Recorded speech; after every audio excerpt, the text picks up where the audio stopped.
Hello dear students, आज के lecture में हम पढ़ेंगे orthogonality of eigen functions and parity. तो पहला टॉपिक स्टार्ट करते हैं हम orthogonality of energy eigen functions. तो ये क्या कह रहा है कि अगर हम दो नॉर्मलाइज्ड वेव फंक्शन लेके चलेंगे, एक हमारा साइन एम है जो कि फंक्शन एक्स वाई जेड का, दूसरा हमारा साइन एन, इनके कोरस्पॉन्डिंग दो डिफरेंट आइगन वैल्यूज है हमारी E M and E N. Last वाली क्लास में हमने पढ़ा था कि आइगन फंक्शन और आइगन वैल्यूज क्या क्या। तो दो वेव फंक्शन साइन एम के कोरस्पॉन्डिंग आइगन वैल्यू जो ई एम, साइन एन के corresponding eigen value E N. अगर ऐसी कंडीशन है तो इन वेव फंक्शन को हम ऑर्थोगोनल कह सकते हैं। कब? If the integral of the product of the one of them, एक का उनके प्रोडक्ट उनका, one of them and the complex conjugate of the other और the common domain of the function is zero. यानी कि दो वेव फंक्शन है psi N, एक वेव फंक्शन है जी दूसरे का कॉम्प्लेक्स कंजुगेट, इसका इंटीग्रल होगा अगर कॉमन डोमेन के ऊपर, अगर वो जीरो है तो ये क्या होंगे हमारे ऑर्थोगोनल होंगे। First as it is, second का कॉम्प्लेक्स कंजुगेट, या अपोजिट भी कर सकते हैं, फर्स्ट का complex conjugate, second as it is T T equal to zero if M not equal to N. Wave function दोनों के दोनों इक्वल नहीं होंगे, दोनों अलग होंगे। नेक्स्ट एक कंडीशन ये, अगर एम इक्वल टू एन हो जाएगा तो ये साइन स्क्वायर हो जाएगा और उस टाइम पे ये प्रोबेबिलिटी क्या हो जाएगी हमारी 1 हो जाएगी। ये आपकी कंडीशन अप्लाई होगी नॉर्मलाइज्ड वेव फंक्शंस के लिए। तो अब लेके चलेंगे क्या प्रूफ। तो प्रूफ के लिए हम क्या लेके चलेंगे, वही मान के चलेंगे दो वेव फंक्शन है psi M X psi N X, normalized है, नॉन डिजनरेट है। नॉन डिजनरेट मतलब अलग अलग एनर्जी आइगन वैल्यू को रिप्रेजेंट करेंगे। तो अगर हम साइन एम के कोरस्पॉन्डिंग लेके चले हमारी श्रोडिंगर वेव इक्वेशन, तो ये क्या होगी, minus H cut square by two M D square psi M X by D X square plus V into psi M equal to E M into psi M. ये हम पहले भी पढ़ चुके हैं। ये एम के कोरस्पॉन्डिंग होगी, ऐसे ही एन के कोरस्पॉन्डिंग लिख देंगे। क्या लिख दिया हमने, श्रोडिंगर वेव इक्वेशन। अब ये क्या कह रहा है, जो फर्स्ट इक्वेशन है इसका हम ले लेते हैं कॉम्प्लेक्स कंजुगेट। तो कॉम्प्लेक्स कंजुगेट में क्या आ जाएगा, साइन एम स्टार आ जाएगा, यहाँ साइन एम स्टार और यहाँ पे साइन एम स्टार। तो एक इक्वेशन थी साइन एम की, दूसरी साइन एन की। इस इक्वेशन में हमने क्या कर दिया, साइन एम का कॉम्प्लेक्स कंजुगेट कर दिया। अब जो कंडीशन थी कि एक तो एज इट इज और दूसरे का कॉम्प्लेक्स कंजुगेट, उसका इंटीग्रल करेंगे वो जीरो होना चाहिए, तो ये प्रूव करेंगे हम।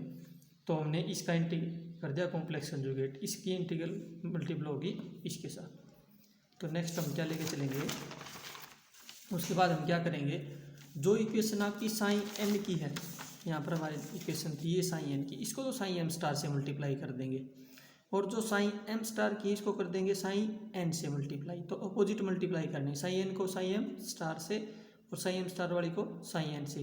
तो फोर इक्वेशन को तो मल्टीप्लाई करेंगे साइन एम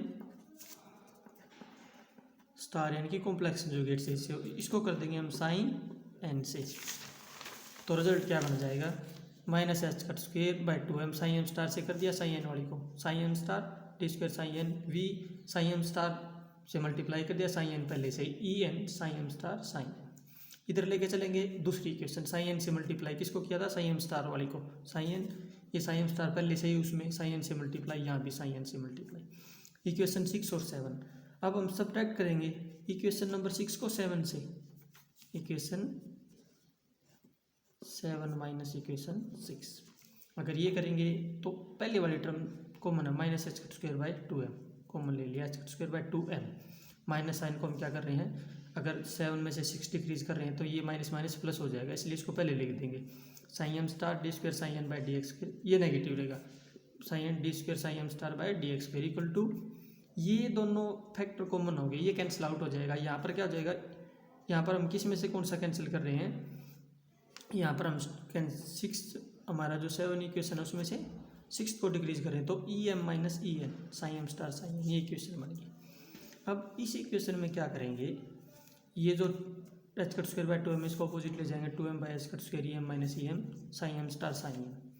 इसके बाद एक फैक्टर इसके अंदर क्या करेंगे, देखो साइन एम स्टार, इसको लिख दिया D by D X into D psi N X by D X, ये तो एज इट इज लिख दिया, लेकिन इसमें एक टर्म ऐड कर दी D psi N X by D X D psi M star by D X, यानी कि जो हम साइन एन और साइन एम ले रहे हैं दोनों का फर्स्ट डेरिवेटिव ऐड कर दिया, और माइनस करेंगे तो मतलब एक तरह से सब्ट्रैक्ट होगा, ये टर्म ऐड भी होगी सब्ट्रैक्ट भी, यहाँ पे माइनस लिख दिया।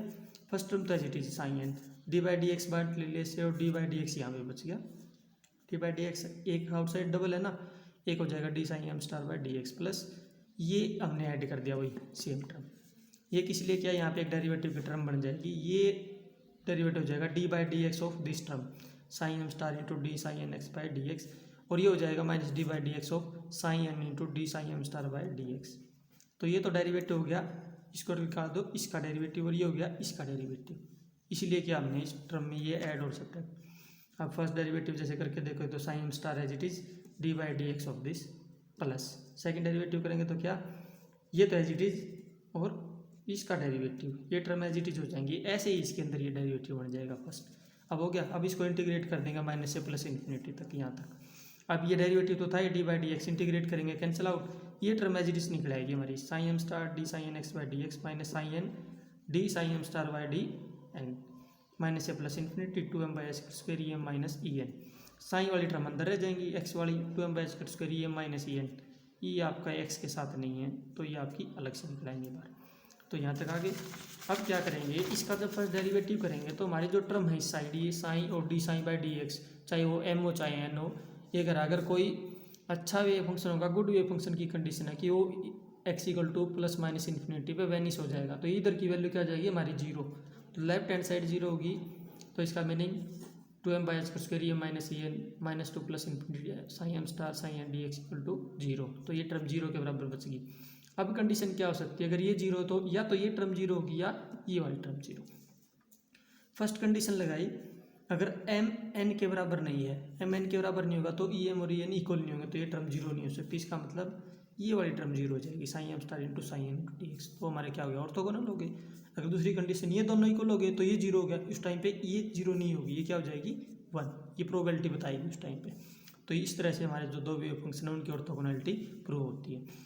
दूसरा कहता है अगर हमारे लीनियरली इंडिपेंडेंट वेव फंक्शंस हैं, जैसे इसने sine one sine to sine three कई सारे ले लिए, और वो सेम एनर्जी आइगन वैल्यू ई के साथ है, तो वो कैसे होगा, डीजनरेट लेवल हो गया। तो ऐसे केस में नेसेसरी नहीं कि वो आपकी वेव फंक्शंस ऑर्थोगोनल होंगे, यानी कि डीजनरेट जो कि इस एनर्जी का जिसके साथ बहुत सारे वेव फंक्शंस आपके अटैच हैं लीनियरली इंडिपेंडेंट, तो उनका ऑर्थोगोनल होना जरूरी नहीं है। एक जैसे एक कंडीशन बताई यहाँ पर, एक वेव फंक्शन इसने लीनियर कॉम्बिनेशन ले लिया C1 sin 1 plus C2 sin 2, ये वेव फंक्शन इसकी ऑर्थोगोनलिटी प्रूव करें हम साइन 1 के साथ, तो कंडीशन वही होगी, एक का कॉम्प्लेक्स कंजुगेट दूसरा एज इट इज, तो ये प्रूव करने के लिए हम पहले का साइन 1 का तो कॉम्प्लेक्स कंजुगेट और ये साइन सी मानना हमने, ये एज इट इज, तो psi 1 star C1 sin 1 plus C2 sin 1 dx equal to zero prove करना पड़ेगा। तो फर्स्ट के साथ C1 आउटसाइड आ जाएगा, psi 1 star into psi 1 dx plus यहाँ से C2 आउटसाइड आ जाएगा, psi 1 star into psi 2 into dx equal to zero. इस कंडीशन से क्या कर सकते हैं, ये टर्म उधर जाके माइनस हो जाएगी C2 वाली, तो हम अगर C1 बाई C2 निकालें तो C2 नीचे ले आएंगे और माइनस क्या हो जाएगा, ये टर्म उधर गई थी psi 1 star into psi 2 dx by psi 1 star psi 1 into dx। तो अगर कॉम्प्लेक्स कंजुगेट बना रहे हैं तो उसके साथ जो कांस्टेंट मल्टीप्लाई है उसकी भी कंडीशन होगी। इस तरह से कांस्टेंट्स अगर हम लेके आते हैं इस कंडीशन के साथ, तभी आपका पॉसिबल होगा कि वो वेव फंक्शंस आपके ऑर्थोगोनल होंगे। तो इसके साथ हमारी ऑर्थोगोनलिटी तो होती है कंप्लीट। नेक्स्ट जो हमारा टॉपिक होगा इस लेक्चर में होगा पैरिटी। पैरिटी अब हमने सबने पढ़ा है, अब पोटेंशियल के थ्रू लेकर चलें। पहले V X equal to V minus X की अगर जो हमारा डायरेक्शन जो कोफिशिएंट लेके चले, जैसे एक्स है तो अगर इसको माइनस एक्स कर दे तो भी इक्वल रही, तो ऐसी चीज़ को बोलते हैं सिमेट्रिक। तो हमारा पोटेंशियल क्या हो जाएगा, यहाँ पे सिमेट्रिक हो जाएगा एक्स के अबाउट। तो इसके कोरस्पॉन्डिंग जो आइगन फंक्शंस होंगे सिमेट्रिक हो सकता है अगर psi of X equal to psi of minus X हो जाए। एंटी सिमेट्रिक कब होगा, जब psi of minus X equal to minus psi of X हो जाए, यानी कि एक्स का साइन चेंज करें तो इक्वल है तो सिमेट्रिक, और इक्वल ना हो गए माइनस आगे आ गया तो हमारा क्या हो गया एंटी सिमेट्रिक। इस चीज़ को प्रूव करने के लिए ऑर्थोगोनल हम क्या लेंगे, Schrodinger wave equation minus H square by two mu, M की जगह न्यू ले रखा है। जब कॉम्बिनेशन होता है मासिस का D square psi X by D X square V X psi X equal to E psi X, ये टाइम इंडिपेंडेंट है, हम कई बार कर चुके हैं। तो एक्स को चेंज कर देंगे माइनस एक्स से, साइन माइनस एक्स, यहाँ भी साइन माइनस एक्स हो गए सारे के सारे। अब ये क्या कह रहा है, वी हैव यूज्ड दैट, ये हमने यूज़ कर लिया कि V minus X equal to X, ये कंडीशन थी कि हमने मान लिया कि पोटेंशियल तो हमारा कैसा है सिमेट्रिक ही है। तो इक्वेशन 2 और 3 ये दोनों इक्वेशन, तो ये हमारी इक्वेशन बता रही हैं कि psi of X equal to psi of minus X are eigen functions belonging to same energy. यहाँ पर एनर्जी थी, यहाँ पर भी, तो दोनों के दोनों साइन एक्स भी और साइन माइनस एक्स दोनों के दोनों एनर्जी ई से बिलोंगिंग करते हैं। तो ई तो हो गया हमारा degenerate level. So if the state is not degenerate, अगर स्टेट डिजनरेट ना होकर नॉन डिजनरेट होती तो हमारा जो वेव फंक्शन है साइन ऑफ माइनस एक्स, ये इंटीग्रल मल्टीपल होगा साइन एक्स का। किसका? साइन एक्स का। ऐसे ही अगर हम साइन एक्स लेके चलेंगे तो ये इंटीग्रल मल्टीपल होगा साइन ऑफ माइनस एक्स का। और ऊपर वाले इक्वेशन से साइन ऑफ माइनस एक्स को लिखें तो लैम्डा साइन ऑफ एक्स, तो ये हो जाएगा lambda square psi of X. Lambda square इसका मतलब क्या हुआ, दोनों इक्वल होंगे तो lambda square equal to 1, lambda is plus minus 1। अगर लैम्डा की वैल्यू +1 है तो हम कह सकते हैं कि हमारी जो पैरिटी होगी वेव फंक्शन के कॉरस्पॉन्डिंग होगी और इवन पैरिटी। अगर -1 है तो पैरिटी कैसी हो जाएगी? ऐड, ओड पैरिटी। तो ये होगी हमारी parity, odd and even parity.